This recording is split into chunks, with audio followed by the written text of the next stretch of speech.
Hello friends, good morning everyone. आप सभी का स्वागत है विशेष फिजिक्स की ऑनलाइन क्लास में। तो आज हम बात कर रहे हैं, अपन जो टॉपिक देख रहे हैं वो है ठोस पदार्थ की ऊष्माधारिता। वैसे तो मैं आपको क्लासिकल बेस पे बता चुका हूँ, क्वांटम बेस पे बता चुका हूँ कि उसकी ऊष्माधारिता कैसे निकालते हैं। जो क्वांटम बेस बताया था उसी से रिलेटेड है, सेम वही कंसेप्ट है। केवल इसमें यहाँ पे क्या चेंज हो गया, द्विपरमाणु की जगह क्या हो गया, ठोस पदार्थ हो गया। तो ठोस पदार्थ में भी सेम कंसेप्ट वही रहेगा जो आपके पास क्या था, क्वांटम में रहा था।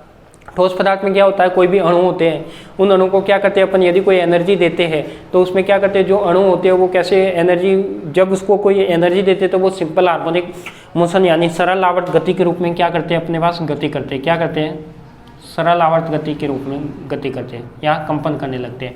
तो इस तरीके से अपन कह सकते हैं कि जो कोई भी सॉलिड मैटर होगा या ठोस पदार्थ होगा, उसको यदि अपन उसमें ऊर्जा दें तो वो क्या करेंगे, सरल आवर्त कंपन गति करने लगते हैं। और उसके लिए आप जानते हो कि उसके लिए जो एनर्जी मानी जाती है वो कितनी मानी जाती है, 3 मानी जाती है किसी भी एक अणु के लिए। ये हो जाएगा 3 = NKT और NK = कितना होता है आपके पास, NR। तो आप जानते हो कि ये कितना हो जाएगा, 3NRT। ठीक है, तो ये जब मैं N को यानी प्रति मोल के लिए बात करूंगा, यानी एक अणु के लिए बात करूंगा, तो ये N नीचे जाएगा तो ये क्या हो जाएगा, 3RT। अब आप ये मैं आपको कल बता चुका हूँ, क्वांटम यांत्रिकी के अनुसार जो कंपन ऊर्जा होती है वो आपने इस टाइप में निकाली भी थी, आपको याद ध्यान होगा। तो सेम वही कंसेप्ट लेते हुए मैंने वो फॉर्मूला काम में लिया है और उसका क्या निकाला, ∂U/∂T मैंने कल भी निकाला था, आज भी निकाला है। क्या क्या, r θ भी ऐसे का ऐसे, ये ब्रैकेट कंप्लीट ऐसे का ऐसे। अवकलन किसके रेस्पेक्ट में करना है, t के रेस्पेक्ट में। तो देखो अवकलन कैसे होगा, r θ भी तो ऐसे का ऐसे बाहर आ गया, इसका 1/2 का क्या हो गया, 0। अब यहाँ पे मैं क्या करूंगा, पहले 1 का अवकलन करूंगा तो 0, तो साथ में ये ब्रैकेट भी आएगा पर वो कंप्लीट 0 देगा तो 0। तो ये तो मैंने u v से अवकलन कर रहा हूँ, u/v से, किससे कर रहा हूँ, u/v से। तो ये u का अवकलन हो गया, v ऐसे का ऐसे, तो उसके साथ कंप्लीट टर्म 0 माइनस u तो ऐसे का ऐसे। अब v का अवकलन कर रहा हूँ तो देखो ये अवकलन होगा तो e⁻θv/में θv एक्सपोनेंशियल का डेरिवेटिव वही होता है। और जब t के रेस्पेक्ट में कर रहे हैं तो इसका अवकलन होगा तो माइनस का θv/में t² आ जाएगा और नीचे क्या आता है, v²। तो v² ये कंप्लीट टर्म है तो ये आ जाएगा। r θ भी मैंने क्या रख दिया ऐसे का ऐसे, ये क्या आया था, θv/में t, माइनस माइनस क्या हो जाएगा प्लस θv/t²। तो ये कंप्लीट टर्म बन जाएगी आपकी e⁻θv/में t। तो e⁻θv/में t आ गया, नीचे ये वाली टर्म आ गई। अब मैं इसको ऐसे लिख सकता हूँ, ये तो सेम ऐसे का ऐसे लिख दिया, e⁻θv था, यहाँ से मैंने ये वाली टर्म कॉमन ले ली, तो कॉमन है तो ये स्क्वायर है तो ये 2θv/में t बाहर आएगा, तो ये क्या हो जाएगा 1 - 1/e⁻θv/में t। और ये क्या आपका स्क्वायर है। तो ये टर्म जब ऊपर ले जाऊंगा तो ये क्या बन जाएगा, e⁻θv/t माइनस का 2θv/t, यानी ये 1 में से -2 हो जाएगा। तो ये क्या आ जाएगा, टोटल 1 - 2 कितना होता है, -1 होता है। तो e⁻θv/में t, ये जब ऊपर जाएगा तो क्या हो जाएगा, माइनस का θv/में t इसका स्क्वायर, और ये आपका क्या निकल जाएगी यहाँ से, ऊष्माधारिता। और यदि सेम इसी के बेस पे यदि आपके पास कोई टेम्परेचर को बात करें या 3D फॉर्म में बात करें, तो मैंने r को क्या किया, 3r से प्रतिस्थापित किया है। और जहाँ था θv था उसकी जगह मैंने क्या ले लिया, θe ले लिया। तो वो मैं अभी आपको थ्योरी की लाइन में लिखा दूंगा, तो पहले इसके बारे में लिख लीजिए। आप कुछ थ्योरी लिखवा देता हूँ फिर आप इसको लिखना। तो समझ में तो आ गया कि ऊष्माधारिता, ठोस पदार्थ की जो ऊष्माधारिता होती है वो भी अपन कैसे निकालते हैं, जो क्वांटम का कंसेप्ट है उसी से निकालते हैं। तो आप इस तरीके से निकाल सकते हो, ये इसकी एनर्जी आप जानते हो क्वांटम बेस से। तो यहाँ से आपको क्या निकालनी है, डायरेक्ट ऊष्माधारिता निकालनी है। तो लिखिए इसमें, आणविक भौतिकी के अनुसार ठोस पदार्थों के अणु, आणविक भौतिकी के अनुसार ठोस पदार्थों में अणु उपस्थित होते हैं। आणविक भौतिकी के अनुसार ठोस पदार्थों में अणु उपस्थित होते हैं। आणविक भौतिकी के अनुसार ठोस पदार्थों में अणु उपस्थित होते हैं। यदि ठोस पदार्थ को ऊष्मीय ऊर्जा दी जाए, यदि ठोस पदार्थ को ऊष्मीय ऊर्जा दी जाए, यदि ठोस पदार्थों को ऊष्मीय ऊर्जा दी जाए तो ठोस पदार्थ में उपस्थित अणु सरल आवर्त कंपन करने लगते हैं, सरल आवर्त कंपन करने लगते हैं,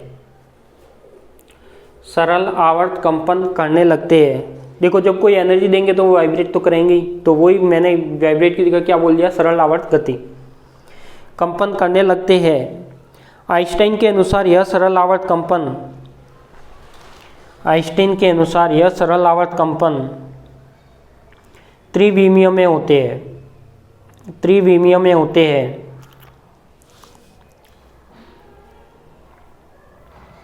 आइंस्टाइन के अनुसार यह सरल आवर्त कंपन त्रिविमीय में होते हैं। अतः ठोस पदार्थ की ऊर्जा कैपिटल N परमाणुओं के लिए, अतः ठोस पदार्थों की ऊर्जा कैपिटल N परमाणुओं के लिए 3 kT होती है, 3 kT होती है। अब आप यहाँ तक लिख लो समीकरण नंबर 1 तक, ये यहाँ से लेकर यहाँ तक कंप्लीट लिखो। देखो ये आपकी यूनिट का जो लास्ट क्लास है, इसके बाद अपन unit number 4 quantum statics start करेंगे।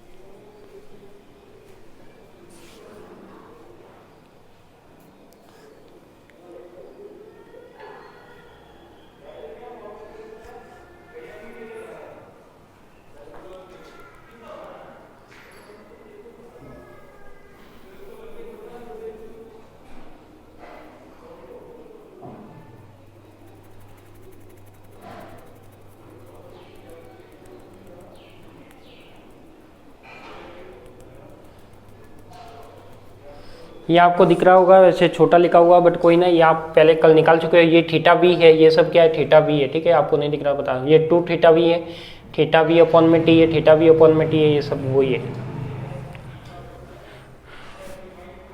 हो सकता है थोड़ा छोटा हो बट क्या करे, डेरिवेशन है तो छोटा तो लिखना ही पड़ेगा, नहीं तो डेरिवेशन अपना कंप्लीट कैसे होगा। इसलिए कोई बात नहीं, कोई दिक्कत आए तो आप मुझे मैसेज कर दिया करो।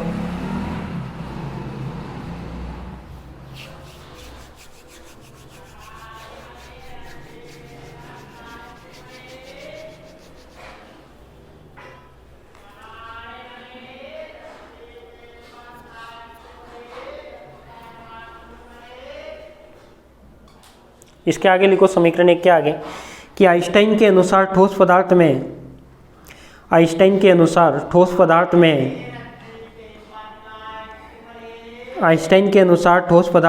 सरल आवर्त कंपन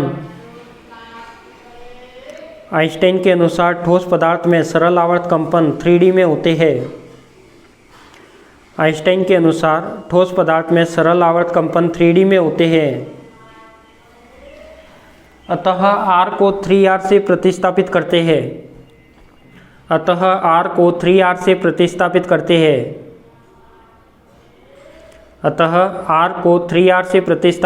हैं। तथा थीटा B को थीटा E से प्रतिस्थापित कर देते हैं। यहाँ थीटा E आइंस्टाइन ताप कहलाता है। और यह मॉडल आइंस्टाइन मॉडल कहलाता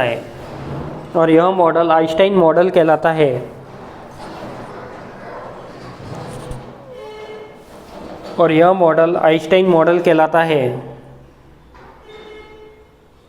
और ये जो सी लिखा है मैंने लिख लो। तो देखो जो आइंस्टाइन क्या कहता है कि आर को मैं क्या करूंगा 3R से प्रतिस्थापित करूंगा, जो थीटा भी है उसको थीटा ई से, यानी थीटा ई क्या है आपका आइंस्टाइन टेम्परेचर के रूप में बात करेगा। इसलिए अपन ये वाला क्या कहलाएंगे, ये वाला फॉर्मूला कन्वर्ट करेंगे और ये क्या कहलाता है, आइंस्टाइन का मॉडल कहलाता है। तो ये फॉर्मूला लिख दो आप।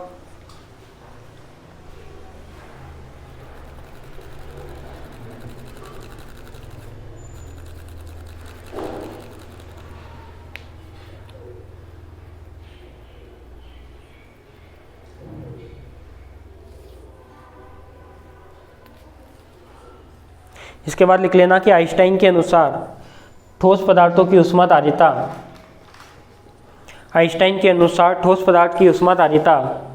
चरघातांकी रूप से घटती है। आइंस्टाइन के अनुसार ठोस पदार्थ की ऊष्माधारिता चरघातांकी रूप से घटती है। आइंस्टाइन के अनुसार ठोस पदार्थ की ऊष्माधारिता चरघातांकी रूप से घटती है। देखो वैसे ठोस पदार्थ का कभी पूछा नहीं जाता, यदि पूछा जाएगा तो जो मैंने क्वांटम बेस का डेरिवेशन करवाया है वो पूछा जाएगा। तो भी आपको रिस्क नहीं लेनी है, जो सिलेबस में है वो आपको कंप्लीट पढ़ना है।